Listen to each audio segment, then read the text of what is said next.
Start చేయాలి.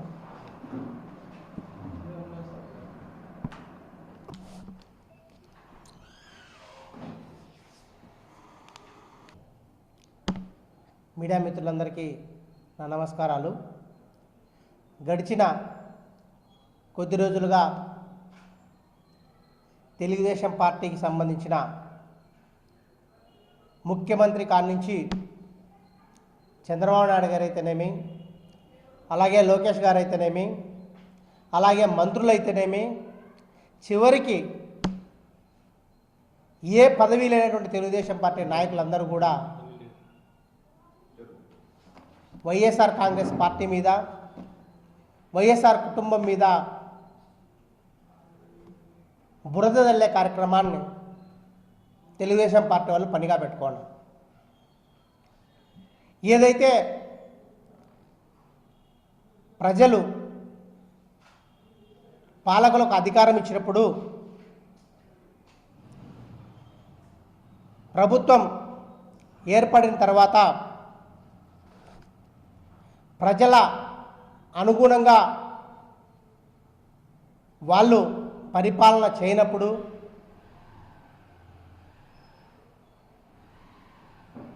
ప్రజలను పక్కదో పెట్టించే కార్యక్రమాన్ని చేపట్టడం జరుగుతుంది. ఇది గతంలోనే చాణక్యుడు చెప్పడం జరిగింది. ప్రజల యొక్క అసమర్థత పాలనను కొనసాగుతున్నప్పుడు దాన్ని డైవర్ట్ చేయడానికి డైవర్షన్ పాలిటిక్స్ చేస్తారన్న ఉద్దేశంతో చెప్పడం జరిగింది. దాన్ని ఈరోజు తెలుగుదేశం పార్టీ నాయకులు ముఖ్యమంత్రి గారి నుంచి మంత్రుల వరకు, కార్యకర్తల వరకు అదే కార్యక్రమాన్ని చేపడుతున్నారు. మీకు గడిచిన ఎన్నికల్లో మీరు చెప్పిన హామీలు అయితేనేమి, సూపర్ 6 పథకాలు అయితేనేమి, సంపద సృష్టిస్తానని చెప్పేసి చెప్పడం అయితేనేమి, ప్రజల యొక్క జీవన ప్రమాణాలు మెరుగుపడాలంటే నేను మాత్రమే చేయగలుగుతాను చంద్రబాబు నాయుడు అనేక అబద్ధపు హామీలు ఇచ్చి ప్రజల యొక్క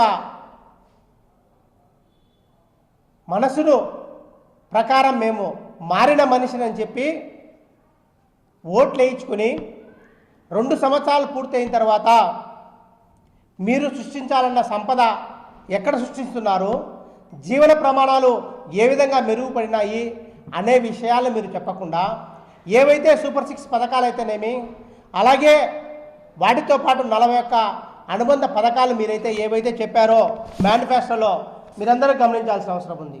మేనిఫెస్టోలో ఆయన సూపర్ 6 పథకాలతో పాటు అనేక హామీలను ఆ రోజు ఎన్నికల్లో ఇవ్వడం జరిగింది.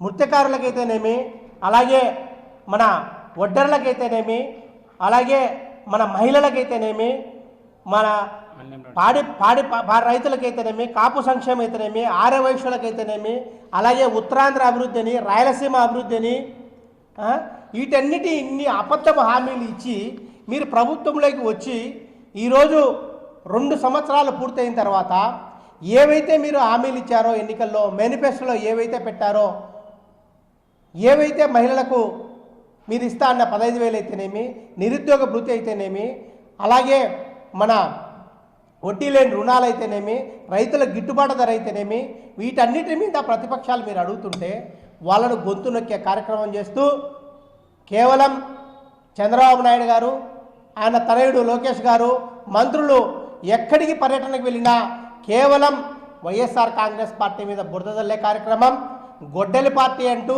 హత్యా రాజకీయాలు చేస్తున్నారంటూ ఎప్పుడో హత్యా రాజకీయాల పరంపరను మీరు కొనసాగిస్తున్నారనే చెప్పడం తప్ప మీరు చేస్తున్న అభివృద్ధి అయితేనేమి, మీరు ఇచ్చిన హామీలు అయితేనేమి ఏవి కూడా మీరు చేపట్టే కార్యక్రమం చేయడం లేదు. ఎంతసేపు ఉన్నా డైవర్షన్ పాలిటిక్స్.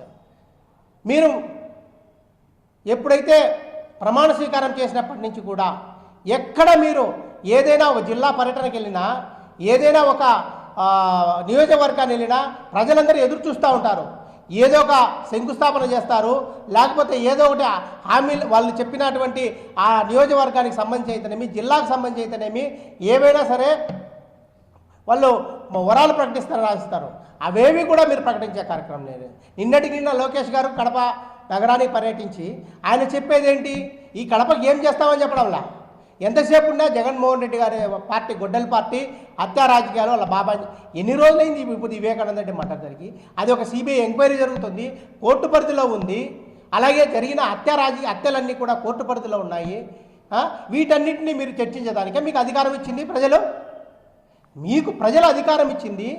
మీరు ఏదైతే జగన్మోహన్ రెడ్డి గారికి చెప్పిన పథకాల కంటే మెరుగైన పథకాలు అందిస్తాము, జీవన ప్రమాణాలు మెరుగు చేస్తాము, మీరు యొక్క సంపద సృష్టిస్తామని చెప్పేసి మీకు అధికారం ఇచ్చారు. అధికారం ఇచ్చిన తర్వాత జగన్మోహన్ రెడ్డి గారు 5 ఏళ్లలో చేసిన అప్పు 3 లక్షల రూపాయలు అయితే, మీరు ఈ 2 సంవత్సరాల్లో 3,25,000 కోట్ల రూపాయల అప్పు చేసి మళ్ళా బడ్జెట్ ప్రవేశపెట్టి 3 లక్షలు, దాదాపు 7 లక్షల కోట్ల రూపాయలతో ఏం అభివృద్ధి చేశారు మీరు? ఒక్క అమరావతికి దోచుకోవడం తప్ప ఏ నియోజకవర్గానికైనా సరే ఎన్ని నిధులు కేటాయించారని శ్వేతపత్రం మీరు విడుదల చేయాలని చెప్పేసి వైఎస్ఆర్ కాంగ్రెస్ పార్టీ తరఫున డిమాండ్ చేస్తున్నాం. ఏదైతే మీరు మాట్లాడుతున్నారు ఈరోజు తెలుగుదేశం పార్టీకి సంబంధించిన నాయకులు, మంత్రులు వైఎస్ఆర్ కుటుంబాన్ని గురించి మాట్లాడుతున్నారు, రాజశేఖర రెడ్డి గారి గురించి మాట్లాడుతున్నారు, రాజారెడ్డి గురించి మాట్లాడుతున్నారు, ఫ్యాక్షన్ రాజకీయాలు అంటున్నారు. ఎక్కడ ఫ్యాక్షన్ రాజకీయాలు? దివంగత నేత వైఎస్ రాజశేఖర రెడ్డి గారు ముఖ్యమంత్రి అయిన తర్వాత ఆయన ప్రవేశపెట్టిన సంక్షేమ పథకాలు అయితేనేమి వాటన్నిటి మూలన ఫ్యాక్షన్ అనేది రూపుమాపిపోయింది. ఎక్కడ ఫ్యాక్షన్ అనేది ఎక్కడా లేదు. ఇప్పుడు మీరు ఫ్యాక్షన్ సృష్టిస్తున్నారు. ఏదైతే పాత యొక్క అన్నిటినీ దాన్ని తోడి మళ్ళా ఫ్యాక్షన్ పొందించాలనే కార్యక్రమాన్ని చేస్తున్నారు. గతంలో ఈ రాయలసీమలో ఏదైతే అత్యంత ఫ్యాక్షనిస్ట్ అంటున్నారో గుండ్లగుండ్ల శివారెడ్డి గారు మీ తెలుగుదేశం పార్టీ నాయకులుగా ఉన్నారు. అలాగే తెలుగుదేశం పార్టీ నాయకులు ఫ్యాక్షన్ రాజకీయాలు నడిచాయి. ఆ రోజు దివంగత నేత రాజశేఖర రెడ్డి గారు తన తండ్రి చనిపోయినా కూడా అంత బాధను దిగమంచుకొని ఆయనను చంపిన వాళ్ళు కూడా కళ్ళ ముందు తిరుగుతున్నా కూడా ఆయన ఎక్కడ మనోధైర్యంతో ప్రజల యొక్క సంక్షేమ మేలు అని చెప్పి ఫ్యాక్షన్ను రూపుమాపిన నాయకుడు వైఎస్ రాజశేఖర రెడ్డి గారు. ఫీజు రియంబర్స్మెంట్ అయితేనేమి, అలాగే మహిళలకు రుణమాఫీ అయితేనేమి, ఉచిత విద్యుత్ అయితేనేమి, అనేక సంక్షేమ పథకాలను ప్రవేశపెట్టిన నాయకుడు వైఎస్ రాజశేఖర రెడ్డి గారు. ఆయన అడుగుతాడలోనే ఆయన తనయుడు జగన్మోహన్ రెడ్డి గారు సచివాలయ వ్యవస్థ అయితే పెట్టనేమి, అమ్మఒడి అయితేనేమి, ఇలా సంక్షేమ పథకాలను ప్రజల ముంగిడికి తీసుకొచ్చి ప్రజలలో మన్నన పొంది వాళ్ళు ఉంటే మీరు ఆ కుటుంబం మీద బురద జల్లే కార్యక్రమం చేస్తున్నారు. మీకు అసలు ప్రజలు ఎందుకు మీకు పట్టం కట్టడం జరిగింది?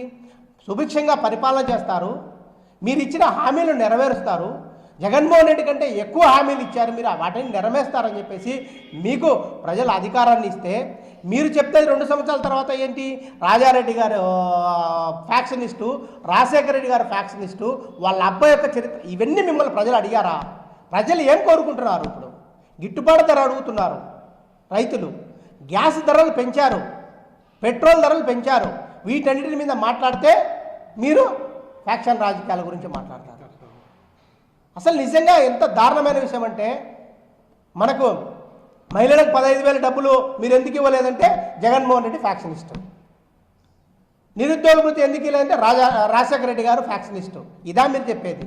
మీరు ఎందుకు ఇవ్వడం లేదో చెప్పాలి. గతంలో ఇదే మనం గ్యాస్ ధరలు పెట్టినప్పుడు రాజశేఖర రెడ్డి గారు ఏం చేశారు?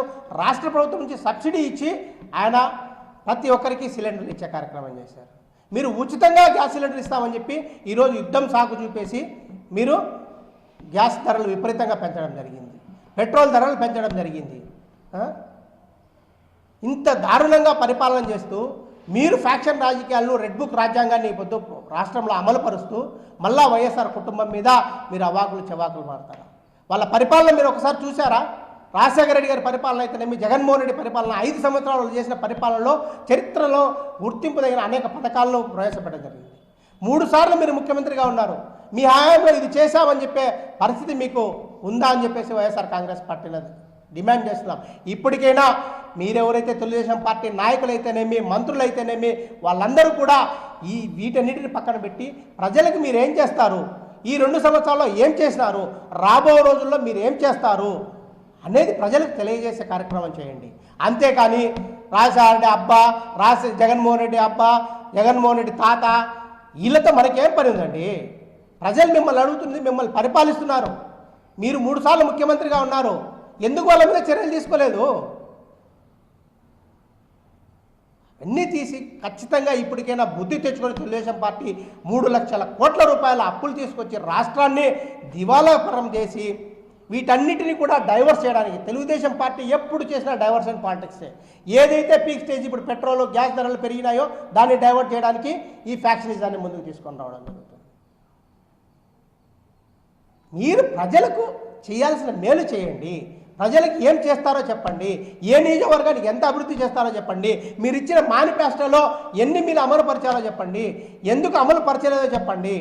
వీటన్నిటినీ చెప్పకుండా కేవలం ఫ్యాక్షన్ భూతము తెలుగు వైఎస్ఆర్ కాంగ్రెస్ పార్టీ గొడ్డల పార్టీ దీనికోసమైనా ప్రజలు ఓట్లేసింది.